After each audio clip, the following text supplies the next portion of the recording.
திரு துரைக்கண்ணா, வணக்கம். தாங்கள் ஒரு திராவிட இயக்க ஆய்வாளர். இந்த நிலை அதிமுகவுக்கு இப்படிப்பட்ட ஒரு கலைச்சூழல் வந்திருக்கு, அது ஒரு பெரிய விஷயம்தான். ஆனாலும் இருமாப்பு என்ற அந்த வார்த்தைக்கு இவர் பெயரை வைக்கலாமா? அப்படித்தான் நாம் எண்ண வேண்டிய சூழ்நிலை இருக்கு.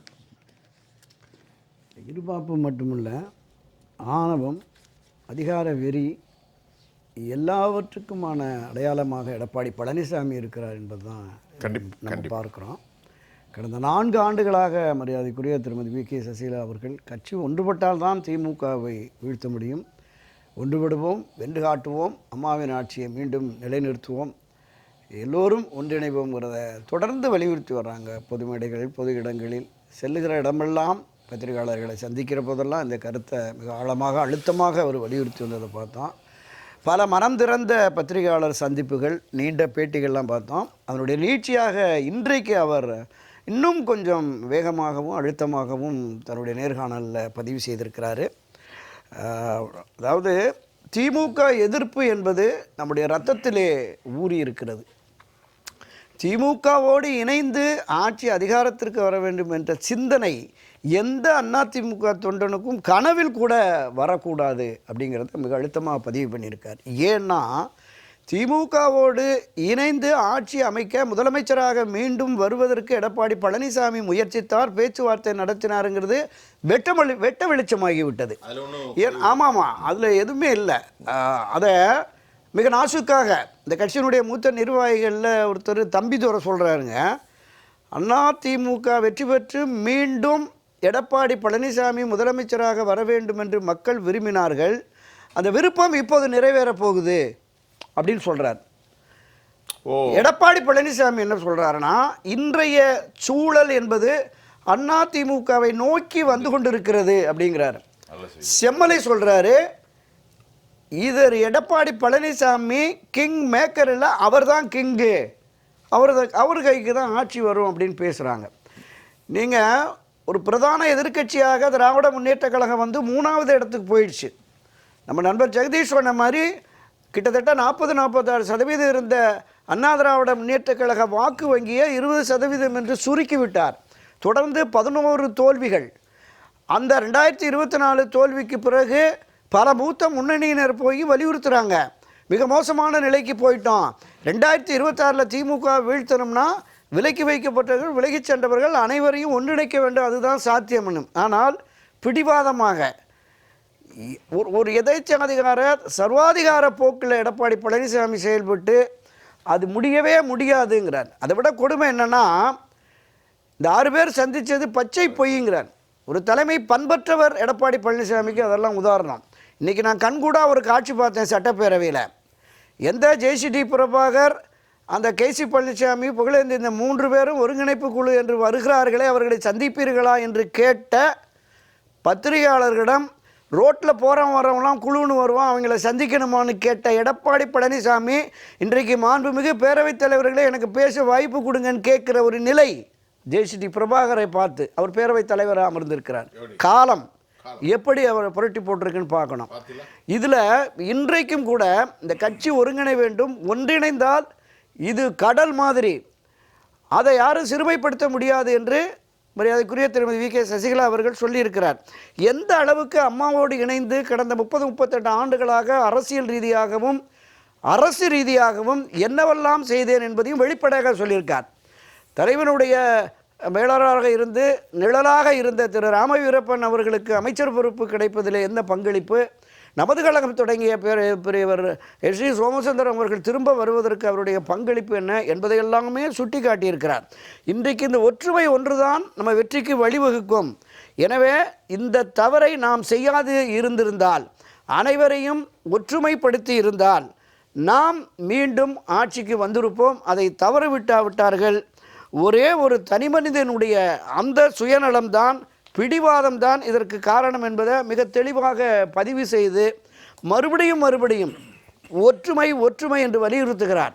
இப்படி ஒற்றுமை என்று வலியுறுத்துகிற அதே நேரத்தில் எடப்பாடி பழனிசாமியுடைய செயல் இருக்குல்ல, இன்றைக்கு அது அறிவிப்பாக வந்திருக்கு.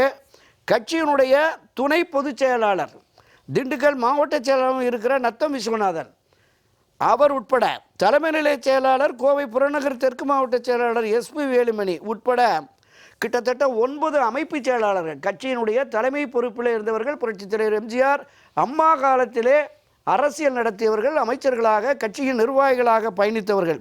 இதை தாண்டி 15 மாவட்ட செயலாளர்களையும் இந்த நிலைப்பாட்டிலிருந்து எடப்பாடியை பொறுப்பிலிருந்து அகற்றினால்தான் கட்சியை காப்பாற்ற முடியும் என்கிற நிலைப்பாட்டில் இருந்த இந்த 26 பேரையும் இன்று நீக்கி இருக்கிறார். இது சர்வாதிகாரத்தின் உச்சம், எதேச்சாதிகாரத்தின் வெளிப்பாடு என்பதுதான் பொதுவெளி கருத்தாக இருக்கிறது. நீக்கியதோடு மட்டுமல்ல, அடுத்த வினாடியே இவர்கள் வகித்த அந்த பொறுப்புகளுக்கு, மாவட்ட செயலாளர் பொறுப்புகளுக்கு ஒரு புதிதாகவும் 26 பேரை நியமித்து விட்டார். அப்போ கட்சியை காப்பாற்றுவதற்கு விட்டு கொடுத்து வாருங்கள், ஒற்றுமையாக இருப்போம் என்று ஒருபுறம் திருமதி வி.கே. சசிகலா அவர்கள் பத்திரிகையாளர் சந்தித்து தெரிவித்துக் கொண்டிருக்கிற அதே நேரத்தில் கட்சியை மீண்டும் அதல பாதாளத்திற்கு கொண்டு செல்லும் நிலையை எடப்பாடி பழனிசாமி உருவாக்கி இருக்கிறார். என்ன கேட்டாங்க? பொதுக்குழுவை கூட்டுங்க, ஆய்வு நடத்துவோம். தொடர்ந்து 11 தோல்வி. ஏன் இந்த தோல்வி? ஏன் இளைஞர் பட்டாளம் நம்மை விட்டு சென்றது? இதையெல்லாம் ஆய்வு செய்வோம். மறு கட்டுமானத்திற்கு கட்சியை கொண்டு வருவோம். விலக்கி வைக்கப்பட்ட திருமதி வி.கே. சசிகலா அவர்கள், தினகரன் உட்பட விலகிச் சென்றவர்கள், அதிருப்தியில் இருக்கிறார்கள். எல்லோரையும் ஒருங்கிணைத்தால் மட்டும்தான் நமக்கு வெற்றி சாத்தியம் என்று எஸ்பி வேலுமணியும் தெரிவித்திருக்கிறார். அப்போ இந்த சூழலில் ஒரு கட்சியினுடைய துணை பொதுச் செயலாளர், கட்சியினுடைய தலைமை நிலை செயலாளர் உட்பட நிர்வாகிகள் எல்லாம் நீக்கினா, நான் என்ன கேட்குறேன், இந்த அதிமுக என்பது கருப்பண்ண கவுண்டருடைய பாரம்பரிய சொத்தா, எடப்பாடியினுடைய பாரம்பரிய சொத்தா, 2 கோடி தொண்டர்களின் சொத்து? மரியாதைக்குரிய தலைவர், இந்த கட்சிக்காக உயிரை பணைய வைத்து பாடுபட்ட புரட்சித் தலைவர் எம்ஜிஆர், அம்மா செல்வி ஜெயலலிதா அவர்களுடைய சொத்து, அவர்களுக்கான உரிமை இந்த கழகம். 2 கோடி தொண்டர்களுக்கான கழகம் இந்த கழகம். இதிலே ஒரு மிக மோசமான ஒரு நிலைப்பாட்டை எடுத்து கட்சியை இவ்வளவு கீழ்நிலைக்கு கொண்டு செல்கிறார் என்றால், இது எந்த அளவிற்கு ஏதோ ஒரு சதித்திட்டம். பல பதிவுகளில் நம்ம பேசியிருக்கோம். திராவிட முன்னேற்ற கழகம் இவர் மீதும் இவருடைய அமைச்சரவை மீதும் எந்த நடவடிக்கையும் எடுக்கவில்லையே, 5 ஆண்டுகளாக கோடநாடு கொலை வழக்கு குற்றவாளியை தண்டிப்போம் என்று சொன்னார்களே, எந்த நடவடிக்கையுமே எடுக்கவில்லையே திமுக, ஏன் என்கிற சந்தேகம் இருந்தது. அந்த சந்தேகத்தினுடைய நீட்சியாக 24 நாடாளுமன்ற தேர்தலிலே டம்மி வேட்பாளரை போட்டு 100% திமுக வெற்றி பெறுவதற்கு உடந்தையாக இருந்தார் என்கிற குற்றச்சாட்டும் பொதுவெளிகளிலே கட்சியினிடத்திலே இருக்கிறது. அப்போ இப்போது திமுகவோடு இணைந்து முதலமைச்சராக வேண்டும் என்ற பார்வை வந்தால் எப்படி இவர் அண்ணா திராவிட முன்னேற்ற கழகத்தின் தலைமை பொறுப்பில் இருக்க முடியும்? எனவே தான் அவரை நீக்கி ஒரு சரியான தலைமையை கொண்டு வர வேண்டும் என்கிற பார்வை எல்லோருக்கும் வந்துவிட்டது. இன்னும் 2 நாட்களில் இது இன்னும் வேகம் பிடிக்கும்.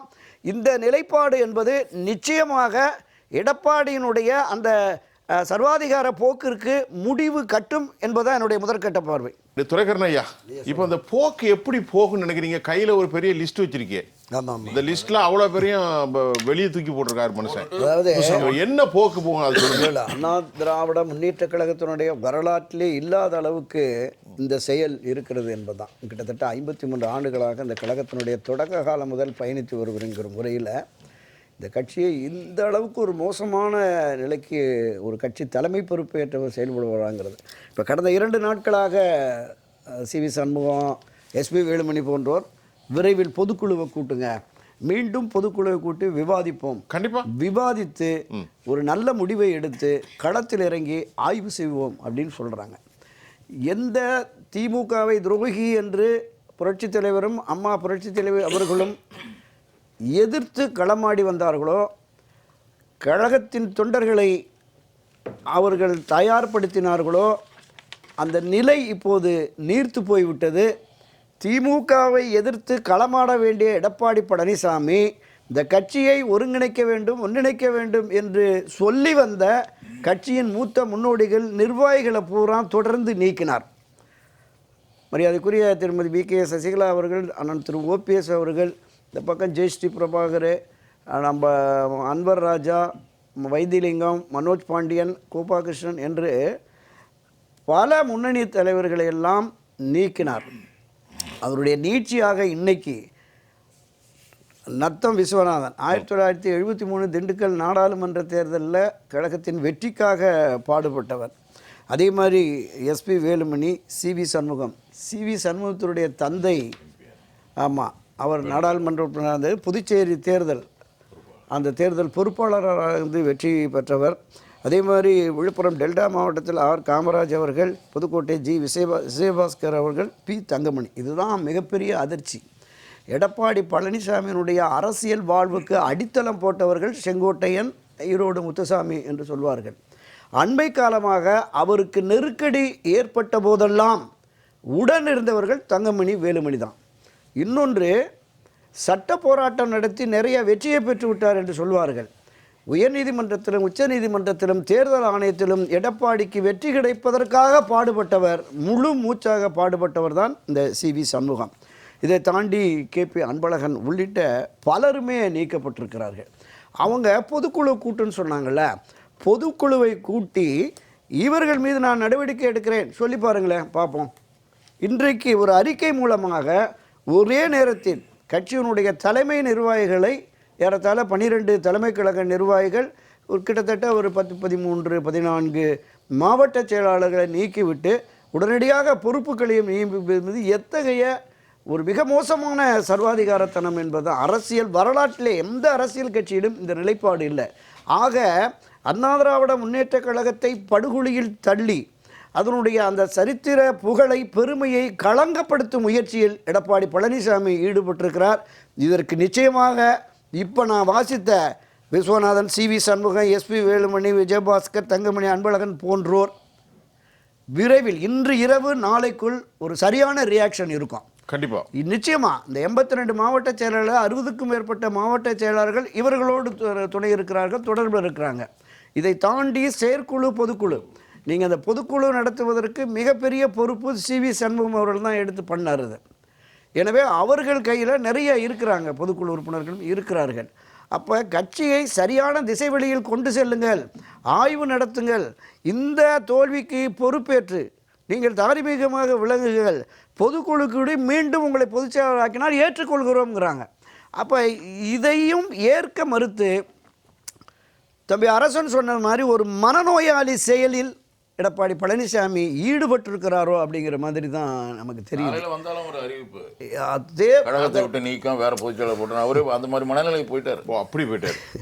இல்ல அவரே தன்னால நீக்கிட்டு வேற பொதுச்செயலாளர் போட்டுருவார். அவர் எப்படி சொல்றாரு, கழக பொதுச்செயலாளர் நீக்கம் அடிப்படை. அவர் தானே ஏன் பொதுச்செயலாளர் இருக்காரு? அந்த மாதிரி புத்தி பேதலிச்சுவே இருக்காங்க. குறுகில் புரட்சி தலைவர் அர்த்தம் இல்லையா, அந்த அளவுக்கு போயிட்டாருங்க புரட்சி தலைவர். இந்த இயக்கத்தை தொடங்குகிற பொழுது இது தொண்டர்களின் இயக்கம், தொண்டர்களுக்காக, ஏழை எளிய மக்களினுடைய வாழ்க்கை தரத்தை உயர்த்துவதற்காக இந்த கட்சியை தொடங்கி அண்ணா வழியில் ஆட்சி நடத்துகிறோம் என்று சொன்னார். 77, 80, 84, 3 ஒரு தொடர் வெற்றியை கண்டிப்பாக நம்ம பல பதிவுகளில் சொல்லியிருக்கோம், சொல்லிக்கிட்டே இருக்கோம். ஆமாம், ஒரு தொடர் வெற்றியை பெற்றார். எப்படிப்பட்ட வெற்றி என்றால், இந்த தமிழ்நாட்டில் மிகப்பெரிய அரசியல் சாணக்கியன் இவர் ராஜதந்திரி என்று பொதுவெளிகளில் பேசப்பட்ட திரு கருணாநிதியை வீழ்த்தி ஒரு மிகப்பெரிய மகத்தான வெற்றியை கொடுத்தார். அதை தொடர்ந்து புரட்சி தலைவர் அவர்களுமே 91, 2001, 2011, 2016 என்று இந்த கட்சி 7 முறை ஆட்சி கட்சி, 31 ஆண்டுகள் ஆட்சி கட்சியாக இருந்தது. 40-48% வாக்குகளோடு இருந்த கட்சியை அதல பாதாளத்திற்கு எடப்பாடி கொண்டு சென்று விட்டார். இதில் என்னென்னா, காலங்காலமாக புரட்சி தலைவருக்காகவும் செல்வி ஜெயலலிதா அவர்களுக்காகவும் இரட்டை இலைக்காகவும் வாக்களித்த பல லட்சக்கணக்கான வாக்குகளை இழந்து நிற்கிறது இன்றைக்கு எடப்பாடி பழனிசாமி தலைமையிலான அதிமுக என்பதுதான் மிகப்பெரிய வேதனை. இங்கே 2,16,00,000 உறுப்பினர் அட்டை வழங்கிவிட்டோம் என்று மாறுதட்டி கொள்கிற எடப்பாடி பழனிசாமி 88-90 லட்சம் தான் 2024 நாடாளுமன்றத்தில். இப்போ 1 கோடியே சொச்சம் தான், இன்னும் 1 கோடி வாக்காளர்கள் இல்லை. இதில் நீங்கள் வெறும் உறுப்பினர்கள் என்றால் நம்ம 2 கோடி 2.5 கோடியெல்லாம் இல்லை, 1 கோடி உறுப்பினர்கள் இருந்தாலுமே அந்த 1 கோடி உறுப்பினர்களில் குடும்பத்தினர்னு வச்சா ஒரு 2 கோடி இருக்கணும். பொதுமக்கள் ஆதரவாளர் என்று வருகிற பொழுது ஒரு மிகப்பெரிய வெற்றியை இந்த இயக்கம் பெற்றிருக்க வேண்டும். ஆனால் எடப்பாடியினுடைய அந்த சர்வாதிகார போக்கு, சுயநல போக்கு, அதன் விளைவாக மக்கள் மத்தியிலும் தொண்டர்கள் மத்தியிலும் ஒரு மிகப்பெரிய அதிருப்தியை அவர் சம்பாதித்து விட்டார். மேலும் தவறுக்கு மேல் தவறு செய்து வருகிறார். அவர் தவறு செய்தவன் திருந்தியாகணும், தப்பு செய்தவன் வருந்தியாகணும் என்று சொல்லுவார்கள். திருந்தவும் மாட்டேன், வருந்தவும் மாட்டேன் என்று பிடிவாதமாக இருக்கிற எடப்பாடிக்கு தொண்டர்களும் நிர்வாகிகளும் மக்களும் பாடம் புகட்டுவார்கள். சாமியினுடைய இந்த செயலுக்கு இந்த புரட்சித் தலைவர் எம்ஜிஆர் அவர்களின் ஆன்மாவும் அம்மா செல்வி ஜெயலலிதா அவருடைய ஆன்மாவும் இந்த கழகத்திற்காக உயிர் நீத்த தொண்டர்களின் ஆன்மாவும் எடப்பாடி பழனிசாமியை ஒருபோதும் மன்னிக்காது. இந்த செயலுக்காக எடப்பாடி பழனிசாமி வாழ்நாள் முழுவதும் வருந்த வேண்டிய நிலை வரும்.